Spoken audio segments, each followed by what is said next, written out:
भोपाल में मध्य प्रदेश की नवीन व्यावसायिक शिक्षा प्रशिक्षक महासंघ ने प्रदेश के व्यावसायिक प्रशिक्षकों की नौकरी, सुरक्षा, सम्मानजनक वेतन और नियमितीकरण की मांग को लेकर शासन को ज्ञापन सौंपा है। महासंघ का कहना है कि प्रदेश के हजारों व्यावसायिक प्रशिक्षक पिछले लगभग 10 वर्षों से समग्र शिक्षा अभियान के अंतर्गत अपनी सेवाएं दे रहे हैं, लेकिन आज तक उन्हें न तो स्थायी रोजगार मिला है और न ही पर्याप्त वेतन व सामाजिक सुरक्षा। ज्ञापन में बताया गया है कि प्रशिक्षकों को मिलने वाला मानदेय वर्तमान महंगाई के अनुरूप नहीं है, जिससे उनका जीवन यापन कठिन हो रहा है।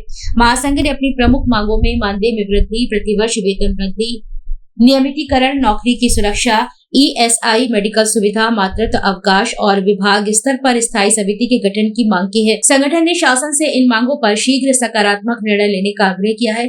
महासंघ ने चेतावनी दी है कि यदि मांगों पर जल्द कार्रवाई नहीं की गई तो प्रदेश भर के व्यावसायिक प्रशिक्षण आंदोलन का रास्ता अपनाने के लिए बाध्य होंगे। की बात है, कहीं ना कहीं इसमें ऐसा लग रहा है कि ये भ्रष्टाचार की जड़ें जो है इसमें और फैलती जा रही हैं और व्यावसायिक शिक्षा का नुकसान होता जा रहा है। इसको लेकर आपने ज्ञापन भी दिया है? जी, पिछले 10 साल से हम लोग ज्ञापन देते रहे। हमने शिक्षा मंत्री जी को भी बात किया है, वित्त मंत्री जी को भी बात किया, उप मुख्यमंत्री को, हमारे आयुक्त को भी ज्ञापन दिया है। हर जगह हम लोग जा चुके हैं, बिकॉज हम लोग बहुत पढ़े लिखे लोग हैं। हम लोग छोटे मोटे मतलब इस प्रकार के जो आंदोलन है इसको करने में हमें 10 साल क्यों लगे, क्योंकि हम चाहते हैं कि कोई चीज यदि आसानी से मिल सकती है या हम बात करके अपने अधिकारों की रक्षा कर सकते हैं तो हमने करने की कोशिश की है, परंतु हमें ऐसा नहीं दिख रहा है कि कोई भी हमारे समर्थन में या हमारी परेशानियों को दूर करने के लिए विभाग या शासन या प्रशासन वास्तव में सीरियस है। आप लगातार ज्ञापन भी दे रहे हैं, क्या कारण मानते हैं आपकी मांगें पूरी नहीं हो पा रही? भ्रष्टाचार, BTP विभाग दोनों मिलके उन्होंने एक लूप होल्स बना रखा है कि जनता को तो कभी इकट्ठे होने नहीं देंगे किसी भी तरीके से। जैसे पुलिस वाले हैं, पहले तो आप लोगों को परमिशन नहीं मिलेगी, परमिशन मिल गई तो 1 दिन की मिलेगी, शाम को आप पे दबाव बनाया जाएगा कि आपको यहाँ से भगना पड़ेगा। हो सकता है किसी को, एक हमारे साथी को मुझे ही जेल में डाल दें तो हमारे अन्य साथियों को डराया जाएगा, कंपनियों के माध्यम से डराया जाएगा, परंतु ऐसा कुछ होने वाला नहीं है। इस बार हम डरने वाले नहीं है।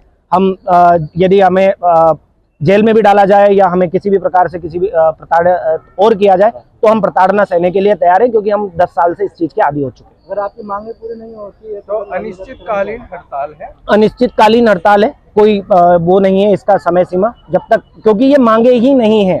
ये तो हम ये कह रहे हैं कि भैया कानून का पालन करो, संविधान का पालन करो, संविधान में जो चीजें लिखी हुई हैं उन चीजों को इम्प्लीमेंट करो। ये कोई मेरी पर्सनल मांग नहीं है या ना किसी हमारे अन्य साथी की मांग है कि हमें 1 लाख तक सैलरी दो। MOU में आपने लिख रखा है, MOU संविधान है कंपनी और शासन के बीच में, आपने बोल रखा है कि 10 तारीख को सैलरी दिलानी है। VT है जगदीश परमार, नवीन व्यावसायिक शिक्षा प्रशिक्षक महासंघ एनवेटा की तरफ से प्रदेश अध्यक्ष।